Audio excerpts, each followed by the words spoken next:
For Ivan Seixas, Brazil's 1964 coup isn't just a grim chapter in the country's history.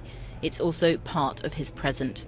A former guerrilla member, he was jailed in 1971 and tortured for 6 years in Sao Paulo's infamous Department of Political and Social Order, a now disbanded political police force. Their headquarters is now a memorial to the victims. The country's regime lasted more than 20 years and ended in 1985. Though less bloody than juntas in neighbouring countries, Brazil acknowledges that 400 people were killed or disappeared, hundreds of thousands were imprisoned, and torture was frequent. The likelihood of being tortured was 100%. We knew we'd be tortured. The chance of dying was also very high. I was tied up in the parrot perch. You were left tied and hanging upside down, and 2 machines gave you electric shocks simultaneously. 50 years after the coup, Brazil is still slow in the pursuit of justice.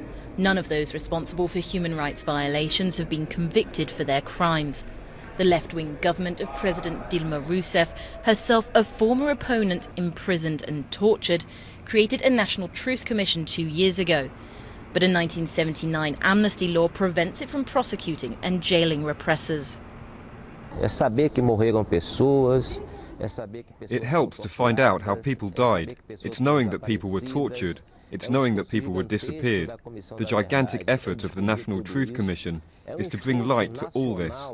It's a national effort to make public what has been hidden to most Brazilians.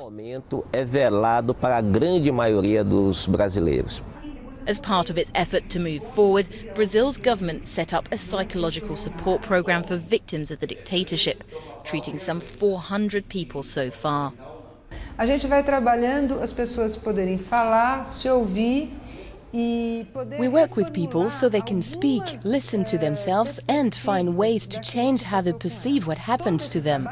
This is fundamental in working to treat a social trauma, a trauma that affects each one of them, each Brazilian, and also the society as a whole. Afetado de cada de nós brasileiros, mas também da sociedade como todo. However, the country remains divided, and some sectors of Brazil's influential military don't see the past in the same light.